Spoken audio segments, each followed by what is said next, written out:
After more than 65 years, the Cascade County Sheriff's Office closes out what they believe may be the oldest cold case in the country.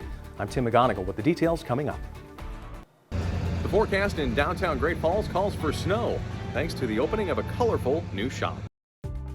I'm Tim Mcgonigal north of Vaughan. This farmland behind me may look empty now, but it will soon be in the spirit. That's because it will be home to one of Montana's newest distilleries. I'll have that story coming up. I'm Tim Mcgonigal in Great Falls, where one man has the scoop on a great new business idea. Find out why he's not wasting his time coming up. Good evening and thanks for making MTN a part of your night. I'm Tim Mcgonigal. We begin with breaking news from Vaughan. It happened at the Office Bar. Law enforcement is at the site working an active crime scene. We don't have a lot of details, but witnesses outside the bar tell MTN there was a shooting. Mercy Flight was dispatched to the scene and an ambulance was seen leaving the scene shortly after 9 p.m. Volunteer fire departments including Vaughan and Sun Prairie were also among those on hand providing assistance to the Cascade County Sheriff's Office. We, of course, will get you more information as it becomes available. Now, the incident comes after 2 people were killed today following what Great Falls police say was a reported domestic dispute. According to police, one of the 2 people is the suspect killed after a chase that ended in Flathead County. MTN's Sean Wells covering that angle for us. But first, our Colter Anstad was at the scene early this morning and has reaction from those in the neighborhood. Right. Well, after more than 65 years, the Cascade County Sheriff's Office has closed out what they believe may be the oldest cold case in the country. MTN's Tim Mcgonigal has more.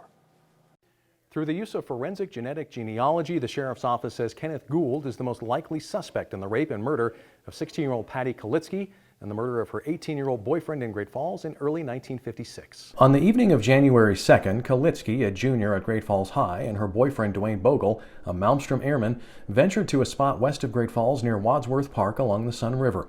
The next day, 3 kids found Bogle's dead body with a gunshot wound to the head. The following day, a county road worker spotted what was identified as the missing body of Kalitsky about 5 miles to the north on Vineyard Road. She'd also been shot in the head. The investigation revealed semen in her body indicating she had been raped.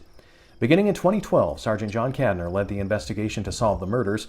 After exhaustive work, coming up with a suspect was a relief. Emotionally, I feel great about the outcome of this case. There's a lot of people who have suffered over the years with the loss of their loved ones, and to be able to give them some type of closure does make me happy. DNA testing eliminated several rape suspects. In 2019, through a company called Bodie Technology, detectives began coordinating to have more testing done on the semen collected from Patty's body. The process tested and uploaded DNA from unknown sources. 3 people were found to be genetically compatible. Included in that trio was a link to Gould. Although Gould died in 2007, his body was cremated and his children consented to submitting DNA samples, resulting in a match. Cadner says it's the circumstances surrounding the case that kept it alive. You had 2 young, vibrant individuals that were well liked among their peer group, and there's still people that talk about it today. We get calls from people that went to school with them that you know, I just think it stays alive. Gould had no known criminal history before or after the killings. During interviews, family members said they had no idea of any criminal behavior. In Great Falls, Tim Mcgonigal, MTN News. Thanks, Tim. Tonight at 10, we'll hear thoughts from another detective who worked the case before retiring. I'm Tim Mcgonigal in Great Falls. The COVID-19 pandemic put a temporary halt to many things we love, like sporting events and live concerts. Fans of Pearl Jam felt the impact when the Rock and Roll Hall of Fame band had to cancel shows. But for the band's bass player, Big Sandy's Jeff Ament, it didn't mean slowing down. I interviewed Ament for my Mcgonigal's Chronicles podcast to find out how he's been staying busy. Crying wolves and drying pulses. Bandwidth is one of the songs on Pearl Jam bassist Jeff Ament's new album. The Montana native says it's about tuning out the noise and lends itself to the album title, I Should Be Outside. You know, that's why we all live in Montana, where Right. we have, you know, some of the best nature on the planet, and it's where we do our best communicating and we do our best work is outside. Ask any farmer. The album, Ament's fourth, started during the early stages of the COVID-19 pandemic.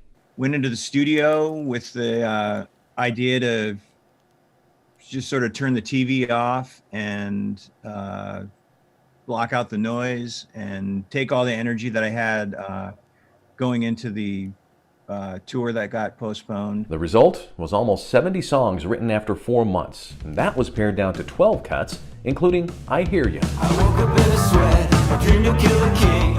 I sort of wrote that song to sort of as a mantra to sort of tell myself to keep listening to the friends and family that you have that you might have that might have different political views or might have a different worldview than you.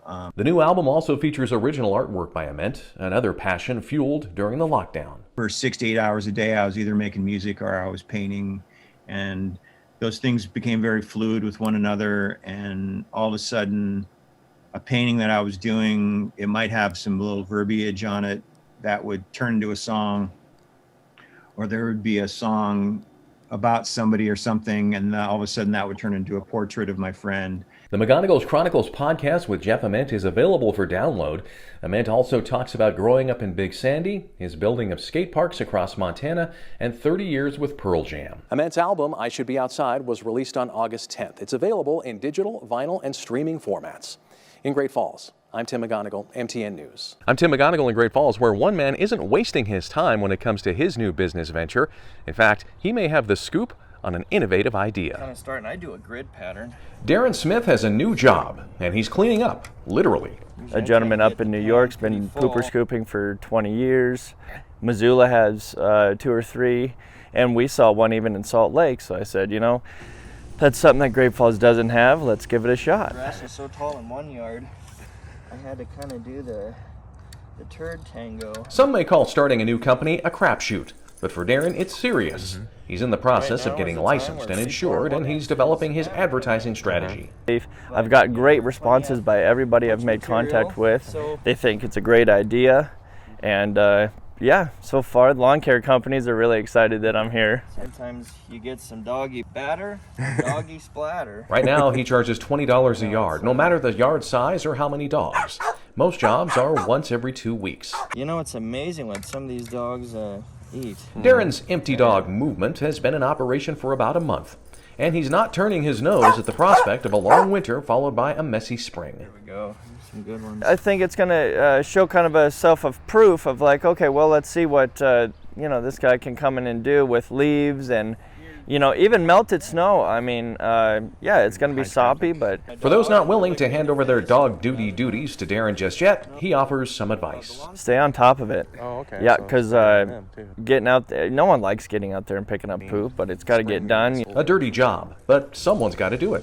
In Darren's case, Painful. Why not get paid? Kind of like money. It always looks better coming in than it does going out, huh? So far, Darren has about 15 clients. More will likely come on board, making him number 1 in the number 2 business.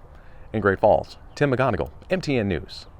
Hi everybody, Tim Mcgonigal here at the 14th Annual Day of Giving at Super One Foods. We're here with the Great Falls Community Food Bank. You can see the big van here collecting food for the food bank, and I'll try to fast up here a little bit more. And we've got some toys for tots. We've also got the Salvation Army benefiting all 3 organizations. Again, this is the 14th year that KRTV has been a part of this, and we invite you to come on down today from up until 6 o'clock. So come on down, bring some unwrapped toys, new toys for Toys for Tots. They'll also take monetary donations. And the nice thing with Toys for Tots, when you donate to any one of these causes during the Day of Giving, you can get a register for a pair of tickets anywhere that Alaska Airlines flies in the United States. So that's a nice little added bonus for you too.